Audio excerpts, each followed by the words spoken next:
Hello everyone, DVS ম্যাডামের ক্লাসে তোমাদের সকলকে স্বাগতম। আমি ডিভিএস ম্যাডাম। সবার আগে চ্যানেলটা সাবস্ক্রাইবের পর প্রত্যেকে নোটিফিকেশন অন রাখবে, যাতে যখন যখন ভিডিও আপলোড হোক তোমাদের কাছে পৌঁছে যায়।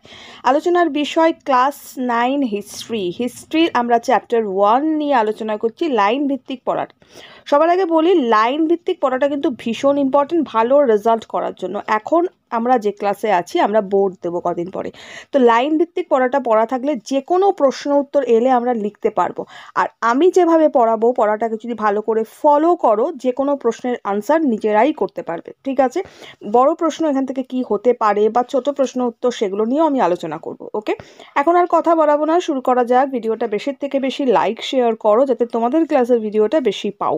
এই চ্যাপ্টারের প্রশ্ন উত্তর অলরেডি আমি দিয়ে দিয়েছি, বাংলার আলোচনা আমি করে দিয়েছি, প্রফেসর শঙ্কুর বোমযাত্রীর ডায়েরিও আমি খানিকটা করিয়েছি। বাকি যেগুলো আছে এখনো পর্যন্ত সেগুলোও আমি করিয়ে দেবো। এখন প্রত্যেককে একটাই কথা বলা, সেটা নোটিফিকেশন অন রাখো, রেগুলার পড়া এখন থেকেই কনসেন্ট্রেট করো, যাতে ভালো ফল করতে পারো। ওকে, দেখো কি বলেছে, ফরাসি বিপ্লবের কয়েকটা দিক। এই যে চ্যাপ্টারটা আমরা পড়ছি, এই চ্যাপ্টারে আমরা কি কি পড়ছি। ওকে, দেখো আমরা এই চ্যাপ্টারে পড়বো ফরাসি বিপ্লব সম্বন্ধে আমরা জানবো, ফরাসি বিপ্লবের যে সূচনা, সেই সূচনা সম্পর্কে আমরা জানবো, ফরাসি বিপ্লব, দ্বিতীয় ফরাসি বিপ্লব সম্বন্ধে জানবো, তারপরে ভ্রান্ত রাজনৈতিক বা অর্থনৈতিক দিক সম্বন্ধে আমরা জানবো, আমরা অর্থনৈতিক জাদুঘর সম্বন্ধে জানবো। তো অনেকটা জিনিস আমরা এইটাতে, এই চ্যাপ্টারটাতে আমরা কভার করব। ওকে, কি বলেছে দেখো, বলছে আধুনিক সভ্যতার যাত্রাপথ গুরুত্বপূর্ণ মোড় হলো ফরাসি বিপ্লব। বলছে আধুনিক সভ্যতা, আমি একটু পড়ে নিই, দেন আমি বোঝাচ্ছি। আচ্ছা, গুরুত্বপূর্ণ মোড় হচ্ছে ফরাসি বিপ্লব। এই বিপ্লব স্বৈরাচারী ফরাসি রাজতন্ত্রের অবসান ঘটায়। ফ্রান্সের প্রতিষ্ঠিত হয় গণতন্ত্র বা জনগণের শাসন। অর্থাৎ আমরা বুঝতে পারছি যে আধুনিক সভ্যতার যে যাত্রাপথ, সেখানে কি ছিল, ফরাসি বিপ্লব।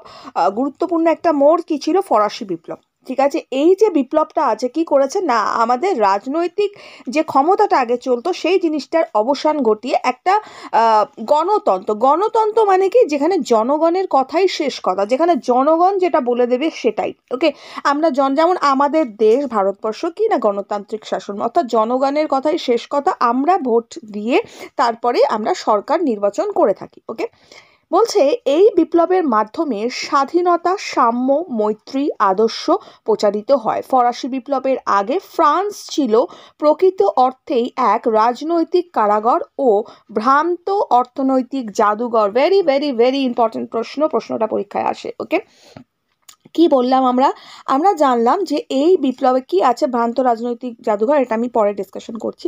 বলছে এই বিপ্লবের মাধ্যমে স্বাধীনতা, সাম্য, মৈত্র আদর্শ অর্থাৎ প্রচারিত হয়েছে। ঠিক আছে, বলছে ফরাসি বিপ্লবের আগে ফ্রান্স প্রকৃত অর্থেই ছিল একটা রাজনৈতিক কারাগার বা ভ্রান্ত রাজনৈতিক জাদুঘর। কেন ছিল? কর ব্যবস্থা ছিল বৈষম্যমূলক।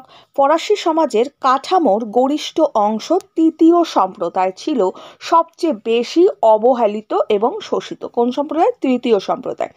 বলছে দৈব রাজতন্ত্রের ধারণা প্রচার করে রাজারা স্বৈরাচারী হয়ে ওঠে। স্বৈরাচার, ত্রুটিপূর্ণ অর্থনীতি, সামাজিক ক্ষমতার বৈষম্য, সম্পদ বন্টনে অসাম্য প্রবৃত্তির বিরুদ্ধে দার্শনিকরা সরব হয়। অভিজাতরাও রাজার বিরোধিতা শুরু করেন। স্বৈরাচারী রাজতন্ত্রের প্রতীক বাস্তিল দুর্গের পতন ঘটে। ফরাসি বিপ্লবের আদর্শ ইউরোপ সহ বিশ্বের বিভিন্ন দেশকে প্রভাবিত করে। দেখো, সবার আগে আমরা আলোচনা একটু করব, সেটা হচ্ছে কি না, রাজনৈতিক কারাগার বা ভ্রান্ত রাজনৈতিক জাদুঘর হিসেবে ফ্রান্স। ঠিক আছে, সেটা পরে আসছি। আমরা অনেক সময় আমাদের যদি জিজ্ঞেস করে যে ফ্রান্সকে আমরা ভ্রান্ত অর্থনৈতিক জাদুঘর কেন বলবো, কি রিজন কি আছে। দেখো, ফ্রান্সের যে অর্থনৈতিক অবস্থা ছিল, সেটা ফরাসি বিপ্লবের আমরা বলতে পারি অন্যতম কারণ। ওকে, তার কারণই ছিল যে ফ্রান্সের অর্থনৈতিক অবস্থা। ওকে, ফ্রান্সের রাজস্ব ব্যবস্থা ছিল যথেষ্ট ত্রুটিপূর্ণ। ওকে, সরকারের বিলাসিতা, তারপরে ব্যয় সংকোচনে অনিচ্ছা, তাছাড়াও আমরা বলতে পারি জিনিসপত্রের মূল্য বৃদ্ধি। ফ্রান্সের যে পরিস্থিতি, সেটা কিন্তু যথেষ্ট ভয়ানক করে তুলেছিল।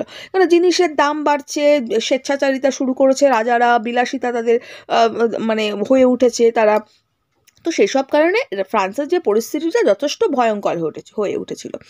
এই সব কারণে কি হয়েছিল না, এই সব কারণের জন্যই সেই সময় ভ্রান্ত জাদুঘর বলেছিলেন, কে বলেছিলেন না অ্যাডাম স্মিথ তিনি ফ্রান্সকে ভ্রান্ত জাদুঘর বলেছিলেন। ভ্রান্ত জাদুঘর বলতে ভ্রান্ত অর্থনৈতিক জাদুঘর বলেছিলেন। ওকে, কিছু ত্রুটি যেমন ছিল, যেমন আমরা বলতে পারি যে ত্রুটিপূর্ণ কর ব্যবস্থা ছিল ফ্রান্সের। কর আদায়ের ক্ষেত্রে কোনো রকম কোনো ন্যায়সঙ্গত নীতি সেখানে কোনো রকম কিছু ছিল না, সেটা নিয়ে আমি ডিসকাশন করব। আগে আমরা একটু এটা পড়ে নিই, দেন আমরা একটু আলোচনা করব। ওকে, বলছে অর্থনৈতিক কারাগার ও ভ্রান্ত অর্থনৈতিক রাজনৈতিক কারাগার ও ভ্রান্ত অর্থনৈতিক জাদুঘর হিসাবে ফ্রান্স। বলছে অষ্টাদশ শতকে ফ্রান্সের রাজনীতি ছিল রাজতান্ত্রিক। ফরাসি রাজা চতুর্দশ লুই রাজতন্ত্রকে এক রাজনৈতিক কারাগারে রূপান্তরিত করেছিল। শাসন, আইন, বিচার ব্যবস্থা সম্পূর্ণরূপে রাজাই নিয়ন্ত্রণ করতেন। ফলে ফ্রান্সের রাজতন্ত্র হয়ে উঠেছিল চরম স্বৈরতান্ত্রিক। পরবর্তী দুই রাজা পঞ্চদশ ও ষোড়শ লুই, ঠিক আছে, এই স্বৈরতান্ত্রিক রাজনীতির ধারা অব্যাহত রাখেন। বলছে রাজা ত্রয়োদশ লুই ও তার মন্ত্রী কার্ডিনাল রিশলুর হাতে ফ্রান্সের স্বৈরাচারী রাজতন্ত্রের উদ্ভব হয়। রাজা চতুর্দশ লুইয়ের আমল থেকেই ষোড়শ লুই আমল পর্যন্ত সময়কাল স্বৈরাচারী রাজতন্ত্রের পুনর্প্রকাশ ঘটে। কোন সময় থেকে কোন সময়, এটা মনে রেখো। ওকে, নেক্সট বলেছে ফ্রান্সের রাজারা নিজেদের ইচ্ছামতো শাসনকাজ চালাতেন। স্বৈরাচারী রাজা চতুর্দশ লুই বলেন আমি রাষ্ট্র, খুব ইম্পর্টেন্ট লাইন, এটা কিন্তু শর্ট কোয়েশ্চেন্সে আসে। ওকে, বলছে আমি রাষ্ট্র, রাজার নিয়ন্ত্রণাধীন শাসন প্রজাদের প্রতি কোনো রকম কর্তব্য পালন করেনি। কি বললাম, রাজার নিয়ন্ত্রণাধীন শাসন প্রজাদের প্রতি কোনো রকম কর্তব্য পালন করেনি, যেটা আমি বলছিলাম। রাজকর্মচারীদের সীমাহীন অনাচার, দুর্নীতি ও স্বজন পোষণ, স্বজন মানে নিজের লোককেই প্রায়োরিটি দেওয়া, নিজের লোককেই ক্ষমতা দেওয়া, সেটাই স্বজন পোষণের ফলে শাসন ব্যবস্থা সম্পূর্ণরূপে পঙ্গু হয়ে গিয়েছিল। ওকে, বলছে ফরাসি শাসন ব্যবস্থায় গুরুত্বপূর্ণ ভূমিকা নেয় ইন্টেন্ডেন্ট নামে কর্মচারীগণ। কি বললাম, ইন্টেন্ডেন্ট নামে কর্মচারীগণ। তারা নিজেদের স্বার্থ পূরণের জন্য প্রজাদের উপর অত্যাচার চালায়।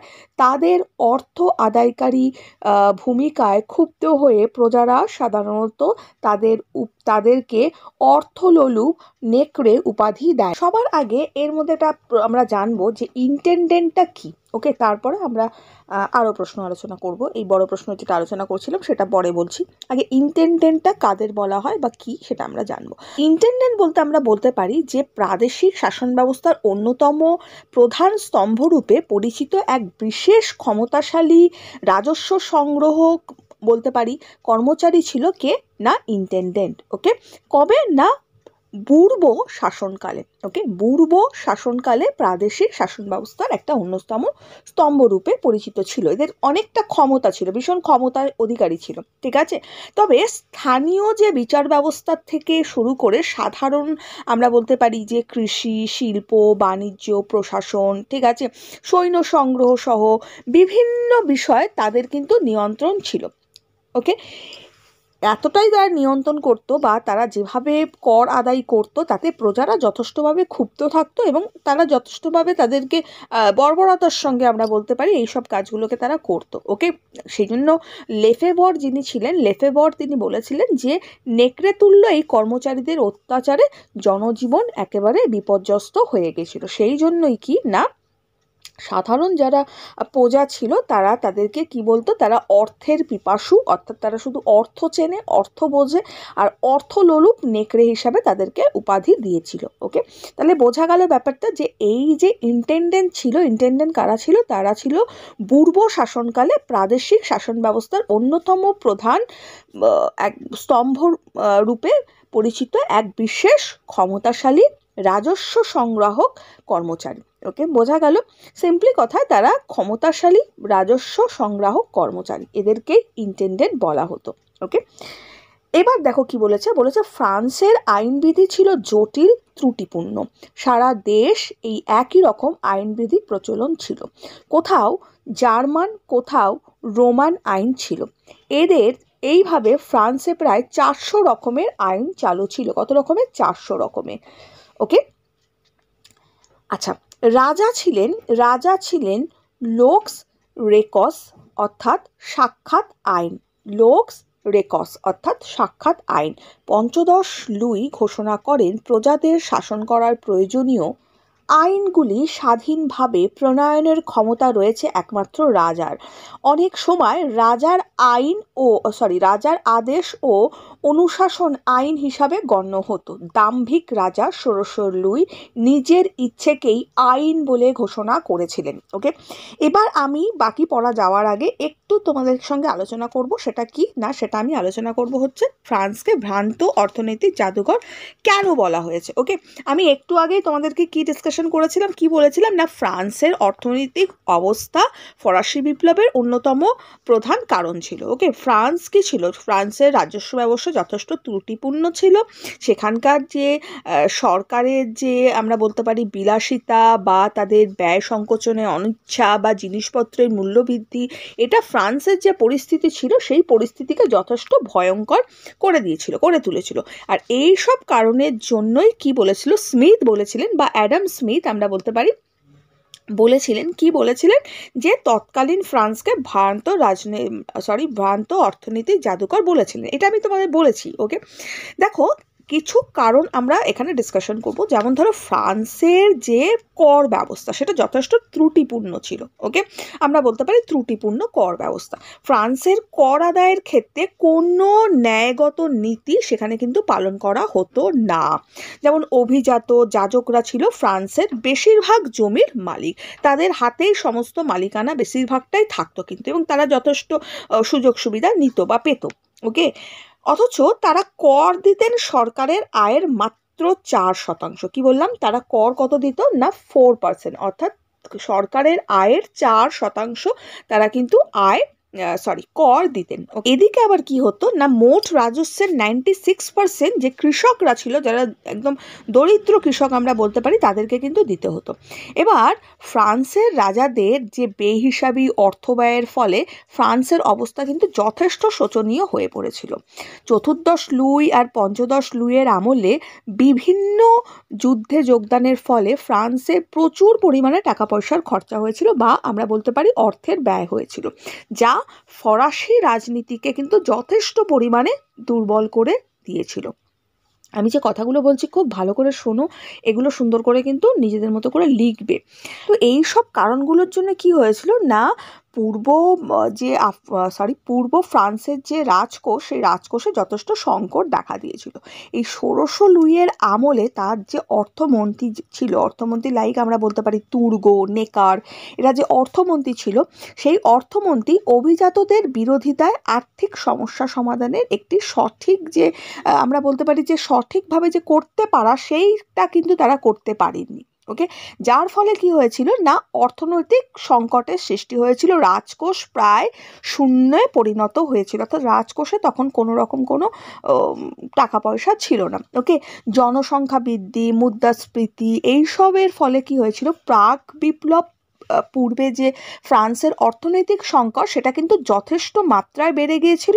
আর প্রাকৃতিক দুর্যোগের ফলেও কিন্তু অনেক শস্যের ঘাটতি ঘটে, যার ফলে এইসব সংকটের মুখোমুখি হতে হয় কিন্তু। ওকে, ফ্রান্সের অর্থনৈতিক বিপর্যয়ের ফলে ফরাসি সংগঠনের ইন্ধন জুগিয়েছিল। কি বললাম?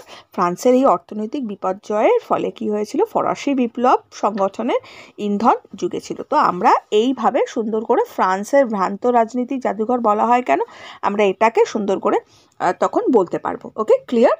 আশা করি এটা সব ক্লিয়ার হয়েছে। আরেকটা কথা এই সুযোগে আমি বলে দেবো, এখানটা আমরা পড়েছিলাম, সেটা হচ্ছে বাস্তিল দুর্গের পতন। ওকে, স্বৈরাচারী রাজতন্ত্রের প্রতীক বাস্তিল দুর্গের পতন ঘটেছিল। খুব ইম্পর্টেন্ট বাস্তিল দুর্গের পতনটা। বাস্তিল দুর্গের পতন আমরা বলতে পারি যে ফরাসি রাজা ষোড়শ লুই পুরাতনতন্ত্রকে ফিরিয়ে আনার উদ্দেশ্যে কি করেছিল না, জনপ্রিয় যে অর্থমন্ত্রী নেকার ছিল, নেকারকে পদচ্যুত করে প্যারিস আর ভার্সাইয়ে সেনা মোতায়েন করে জনগণ তখন মানে সেনা মোতায়েন করে। তার ফলে কি হয়েছিল, জনগণ যারা ছিল তারা যথেষ্ট পরিমাণে তখন রেগে যায়, প্রচণ্ড ক্ষিপ্ত হয়ে যায়। ওকে, 1789 খ্রিস্টাব্দে নিয়ার অ্যাবাউট ওটা 14 জুলাই হবে, 14ই জুলাই উত্তেজিত জনতা তখন কি করে, প্যারিসের যে কুখ্যাত, আমরা বলতে পারি বিখ্যাত নয়, কুখ্যাত যে বাস্তিল দুর্গ সেটা দখল করে, ধ্বংস করে, আর বাস্তিল দুর্গের তখন পতন ঘটে। ওকে, সরি, ক্লিয়ার? বাস্তিল দুর্গের পতনটা, আবার বাস্তিল দুর্গের কিন্তু ধ্বংসের গুরুত্বও ছিল, যে গুরুত্ব আমাদের অনেক সময় আসে, যে গুরুত্বটা কি দেখো, ফরাসি রাজতন্ত্রের গর্বের প্রতীক বাস্তিল দুর্গ ছিল। তো বাস্তিল দুর্গের ধ্বংসের যে ঘটনা, সেটা ফরাসি বিপ্লবকে অনেকগুলো ধাপ অতিক্রম করতে কিন্তু সাহায্য করেছিল। ওকে, বাস্তিল দুর্গের পতনের প্রমাণ মানে পতন, এটা আমাদের প্রমাণ করে দিয়েছিল যে রাজধানী প্যারিসের উপর ফরাসি সম্রাটের কোনো নিয়ন্ত্রণ নেই। বাস্তিল দুর্গের পতনের পরে ফ্রান্সের রাজা আর অভিজাতরা তাদের যে মনোবল, আমরা বলতে পারি যে সেলফ কনফিডেন্স আমরা বলতে পারি, সেটা একেবারেই হারিয়ে ফেলেছিল। ওকে, বাস্তিল দুর্গের পতনের পর রাজধানী প্যারিস শহরের নিয়ন্ত্রণ সম্পূর্ণভাবে চলে যায় কাদের হাতে, না চলে যায় কিন্তু বিপ্লবীদের হাতে। বিপ্লবীরা প্যারিস কমিউন গঠন করে, কি বললাম, প্যারিস কমিউন। ওকে, গঠন করে প্যারিসের পৌরশাসন পরিচালনা করে, আর এর অনুকরণে ফ্রান্সের যে অন্যান্য শহরেও কমিউন আর পৌর পরিষদ গড়ে ওঠে।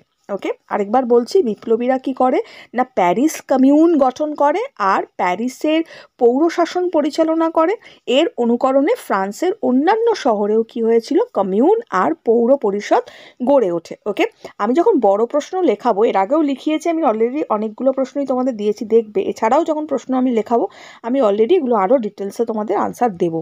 নেক্সট পেজে যাব। আমি একটা কথা বলি, যেই বই পড়ো না কেন এই ক্লাসের আলটিমেটলি জিসটা একই। ওকে, তো আমি যে পড়াটা বোঝাবো, পড়াটা বোঝার কিন্তু প্রত্যেকে কনসেন্ট্রেট করবে। ওকে, নেক্সট দেখো কি বলেছে ফ্রান্সের বিচার ব্যবস্থা ছিল দুর্নীতিতে ভরা। একটু বড় করে দিই, দেখতে সুবিধা হবে। আচ্ছা, দুর্নীতিতে ভরা, বিচারকদের বেশিরভাগই ছিল অসৎ আর দুর্নীতিগ্রস্ত। অনেক সময় অভিজাতরা বিচারকদের পদ অর্থের বিনিময়ে সরকারের কাছ থেকে কিনে নিতেন। এক কথায় ফরাসি বিচার ব্যবস্থা ছিল এক প্রহসন মাত্র। বংশ পরম্পরায় নিযুক্ত বিচারকরা ন্যায় বিচারের অপেক্ষায় নিজেদের স্বার্থসিদ্ধিতেই বেশি আগ্রহী ছিল। অর্থাৎ কি বলছে আমাদের, ফ্রান্সের যে বিচার ব্যবস্থা ছিল সেটা কি ছিল না দুর্নীতিতে ভরা ছিল। সেখানে যে বিচার ব্যবস্থা ছিল একদম অসৎ বিচার ব্যবস্থা, সরি, আমরা বলতে পারি সেখানে অর্থের বিনিময়ে শাসক নির্বাচিত হতো। ওকে, সরকার নির্বাচিত হতো বলতে পারি। ওকে, সেই সময় তাদের কাছে একদম লোভটাই সবচেয়ে বড় ছিল। বংশ পরম্পরায় নিযুক্ত বিচারকরা ন্যায় বিচার অপেক্ষায় তারা কিন্তু নিজেদের স্বার্থ, নিজেদের সমৃদ্ধির কথাই সবসময় চিন্তা করতো, বা সেই সবে তারা বেশি আগ্রহী ছিল, ন্যায় বিচারকে কখনোই তারা প্রাধান্য দেয়নি। নেক্সট বলেছে, লেত্র দ্য ক্যাশে নামে গ্রেফতারি পরোয়ানার সাহায্যে বিনা বিচারে যে কোনো সাধারণ ফ্রান্স নাগরিককে কারারুদ্ধ করা যেত। আবার লেত্র দ্য গ্রেস জারির মাধ্যমে যে কোনো অভিযুক্ত ব্যক্তিকে মুক্ত করে দেওয়া যেত। ঠিক আছে, এটা কিন্তু ইম্পর্টেন্ট, লেত্র দ্য ক্যাশে। ওকে, লেত্র দ্য ক্যাশেটা আমি আগে একটু বলি তোমাদের কি আছে। লেত্র দ্য ক্যাশেটা কি, লেত্র দ্য ক্যাশে হলো ফ্রান্সের প্রচলিত এক প্রকারের রাজকীয় গ্রেফতারি পরোয়ানা। এই যে পরোয়ানাটা, এর ওপর বেস করে রাজ কর্মচারী যারা ছিল তারা কি করত, যে কোনো মানুষকেই বা যে কোনো পার্সন অর্থাৎ ব্যক্তিকে আর কি গ্রেফতার করে আর বিনা বিচারে যতদিন ইচ্ছা ওই নাও আর ধরে আটকে দাও, এটা করতে পারতো, অর্থাৎ আটক করে রাখতে পারতো। তার জন্য তাদের কোনো সাক্ষী প্রমাণ কোনো কিছুর দরকার নেই, নাও নিয়ে ঢুকিয়ে দাও, গিয়ে আটকে দাও। তো এইটা কিন্তু তারা করতে পারতো। এটাই হচ্ছে লেত্র দ্য ক্যাশে। ওকে, যেটা বলতে পারি, বা লেতর দ্য ক্যাশেও একে বলা হয়। ক্লিয়ার, বোঝা গেল? আর লেত্র দ্য গ্রেস জারির মাধ্যমে অভিযুক্ত ব্যক্তিকে মুক্তি দেওয়া হতো, মনে রেখো এটা। নেক্সট কি বলেছে দেখো, বলেছে অষ্টাদশ শতকে ফ্রান্সের অর্থনীতি ছিল ভ্রান্ত আর ত্রুটিপূর্ণ। বলছে পূর্ব রাজাদের নেতৃত্বে পরিচালিত ফরাসি সরকার অর্থনীতিকে দুর্বল করে ফেলে। বৈষম্যমূলক কর ব্যবস্থা, এটাও ইম্পর্টেন্ট, বৈষম্যমূলক কর ব্যবস্থা, রাজ পরিবারের বিলাসিতা, ভ্রান্ত যুদ্ধনীতি, প্রশাসনিক খরচ বৃদ্ধি রাজকোষকে একেবারে শূন্য করে ফেলে। বলছে বৈষম্যমূলক কর ব্যবস্থার ফলে রাজকোষটা কি হয়েছিল, শূন্য হয়ে গেছিল। বৈষম্যমূলক কর ব্যবস্থা দেখে পরবর্তী সময়ে ব্রিটিশ অর্থনীতিবিদ অ্যাডাম স্মিথ তার ওয়েলথ অফ নেশনস গ্রন্থে তৎকালীন ফ্রান্সকে ভ্রান্ত অর্থনীতির জাদুঘর বলেছিল। কেন বলেছিল স্মিথ, আমি সেটা ডিসকাশন করে দিয়েছি অলরেডি, এটা নিয়ে আর বলবো না। তাহলে আমরা একটু জানবো যে ফ্রান্সের কর ব্যবস্থা বৈষম্যমূলক ছিল, কেন ছিল। ওকে, দেখো আমরা বলতে পারি যে ফ্রান্সের কর ব্যবস্থা বৈষম্যমূলক ছিল, তার কারণ ফরাসি রাজাদের যে সুনির্দিষ্ট কোনো রাজস্ব নীতি কিন্তু তখন ছিল না। ওকে, তারা কোনো রকম কোনো বাজেট পেশ করতো না বা বাজেট তৈরি করতো না। তারা রাষ্ট্রীয় আর অর্থনৈতিক ক্ষেত্রে একেবারে বিশৃঙ্খল ছিল। ওকে, ফ্রান্সে প্রত্যক্ষ করের বোঝা দরিদ্র মানুষকেই চাপিয়ে দেওয়া হতো। দরিদ্র মানুষকে শুধু কর দাও আর কর দাও, শুধু তাদের ওপর যত টর্চার হতো। ওকে, এছাড়াও যাজক অভিজাতরা কোনো প্রকার কর তারা দিত না। ফলে কি হয়েছিল, করভার যেহেতু সকলের উপর বা অঞ্চলের উপর সমান ছিল না, আমরা বলতে পারি সকল সম্প্রদায় সমানভাবে কর দিত না, তো কর আদায় যথেষ্ট ত্রুটি সম্পূর্ণ কিন্তু ছিল সেই সময়। ওকে, ফ্রান্সের আদায় করা মোট করের 96% কর দিতে হতো থার্ড সম্প্রদায়, অর্থাৎ তৃতীয় সম্প্রদায়ের মানুষকে। অপরদিকে 4% কর দিত প্রথম আর দ্বিতীয়। তৃতীয় সম্প্রদায় কাদের বললাম, এই দরিদ্র মানুষ যাতে, তাদের কথা বললাম। আর অভিজাতরা আর যাজকরা কি করতো না, তারা দিত হচ্ছে করটা কতটা দিত না, তারা 4% কর দিত। এগুলো এখানটার যে ডিসকাশন আছে আমরা তোমরা পাবে। ওকে, তো যাই হোক 4% তারা কর দিত। ঠিক আছে, ফ্রান্সের কর আদায়ের ব্যবস্থাটা আমি প্রথমেই বললাম এইসব রিজনের জন্য ত্রুটিপূর্ণ ছিল। সরকার এককালীন কর আদায়ের জন্য কিছু কর্মচারী ও অভিজাতদের কর আদায়ের দায়িত্ব দিয়েছিল। ঠিক আছে, তো কিছু কর্মচারী তারা কি করতো, কর আদায় করতো, তাদের কাজটা ছিল এই কর আদায়কারী যে প্রজাদের কাছ থেকে নির্দিষ্ট করের অতিরিক্ত কর তারা কিন্তু আদায় করে নিত। এদের কাজ ছিল নিজেদের মানে যতটা বলছে, ধরো সরকার থেকে তাদেরকে যথেষ্ট পরিমাণে কর দিতে হচ্ছে, এছাড়াও যাদের কর্মচারী নিয়োগ করা হয়েছে তারা আবার কি করছে, নিজেদের স্বার্থসিদ্ধির জন্য আরও কি করছে, অতিরিক্ত কর তারা নিত। বাড়তি কর আদায়ের জন্য তারা প্রজাদের ওপর মানে প্রচণ্ড অত্যাচার করতো, অকথ্য অত্যাচার আমরা বলতে পারি, প্রচণ্ড অত্যাচার করতো। ওকে, এইসব অনেকগুলো কারণ ছিল যে বাণিজ্য শুল্ক আদায়কারী যে শুল্ক বিভাগের কর্মচারীরা কি করতো, নানাভাবে সরকারের যে পাওনা ছিল সেটাকে একেবারে কি বলতো ভোগ করতো আমরা বলতে পারি, বা আত্মসাৎ করতো। ঠিক আছে, তারা বণিকদের ওপর অনেক ধরনের অত্যাচার করতো, অনেকভাবে তাদেরকে টর্চার করতো বা অত্যাচার করতো আমরা বলতে পারি। তো এটাই ছিল ফ্রান্সের কর ব্যবস্থার বৈষম্যমূলক মানে মানে ফ্রান্সের যে কর ব্যবস্থা ছিল এই কারণেই সেগুলিটা ছিল কি বৈষম্যমূলক। ওকে, তাহলে আমাদের যদি বলে ফ্রান্সের কর ব্যবস্থা কেন বৈষম্যমূলক ছিল, তো তখন আমরা এটা ডিসকাশন করবো। আবার এইটা যদি আমরা জানি, আমরা কিন্তু এটাও লিখতে পারবো যে ভ্রান্ত অর্থনীতির জাদুঘর কেন বলেছিল ফ্রান্সকে। ওকে, যে অ্যাডাম স্মিথ যে বলেছিল যে ভ্রান্ত অর্থনৈতিক জাদুঘর ফ্রান্সকে কেন বলেছিল, এই ঘটনাটার কারণেই কিন্তু, এইসব ঘটনার কারণেই কিন্তু বলা হয়েছিল। ওকে, নেক্সট একটু পড়বো। নেক্সট আমাদের বলেছে যে সমগ্র ফ্রান্সে মোট সম্পদের শতকরা 95% মালিক ছিল প্রথম আর দ্বিতীয় শ্রেণীর, অর্থাৎ যাজক আর অভিজাতরা। অপরদিকে ফ্রান্সের মোট 5% সম্পদের অধিকারী ছিল তৃতীয় সম্প্রদায়। ওকে, অথচ তাদের কাছ থেকে শতকরা 95% রাজস্ব আদায় করা হতো। অষ্টাদশ শতকের শেষ পর্বে ফ্রান্সের রাজতন্ত্র এক চরম অর্থনৈতিক সংকটের মুখোমুখি হয়। এর 3টে কারণ ছিল। ফ্রান্সের রাজা চতুর্দশ লুইয়ের আমলে শুরু হওয়া স্পেনের উত্তরাধিকারী যুদ্ধে ফ্রান্স যোগ দেয়।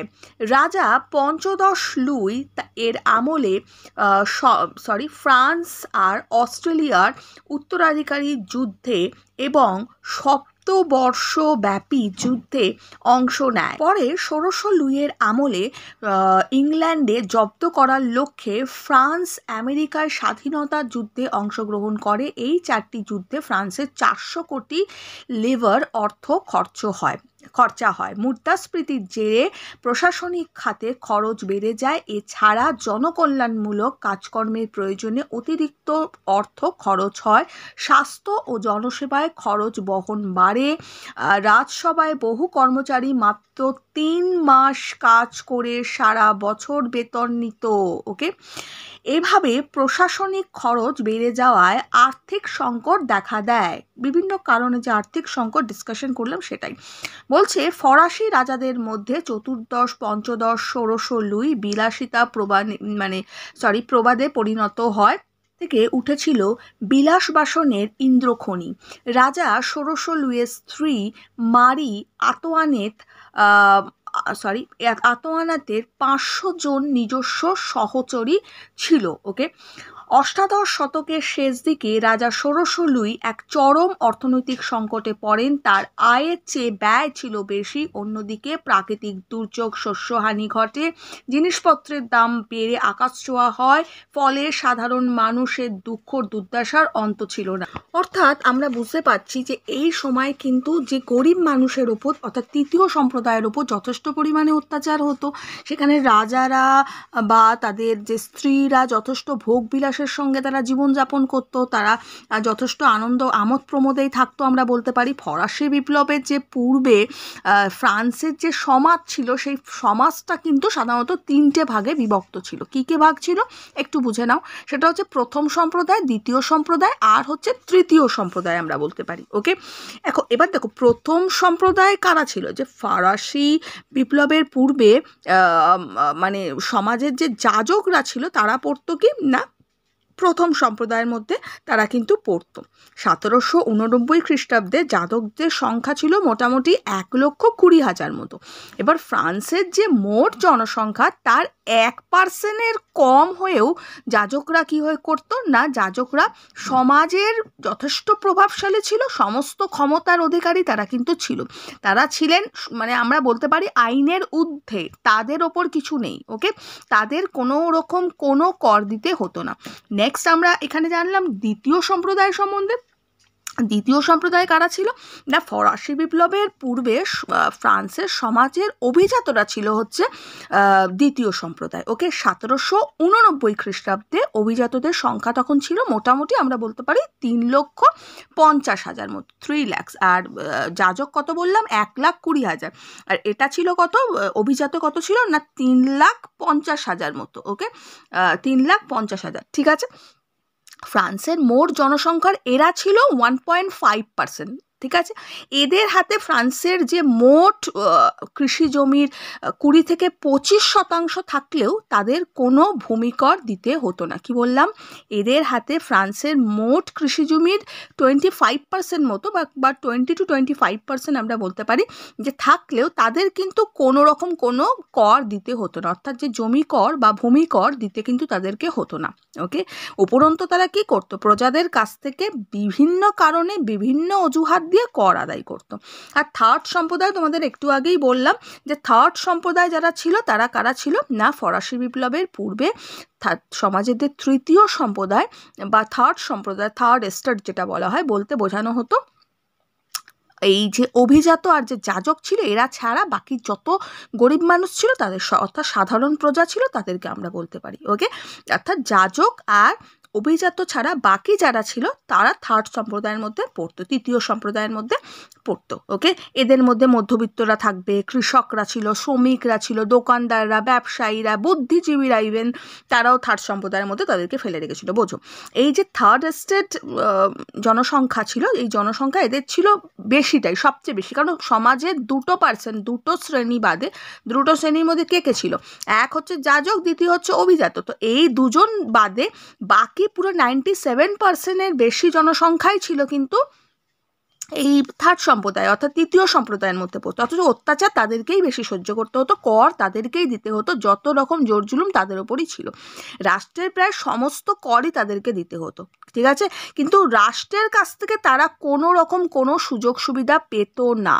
ওকে, সমাজ আর রাষ্ট্রে এরা ছিল অধিকারহীন শ্রেণী, আমরা বলতে পারি এদের কোনো রকম কোনো অধিকার ছিল না।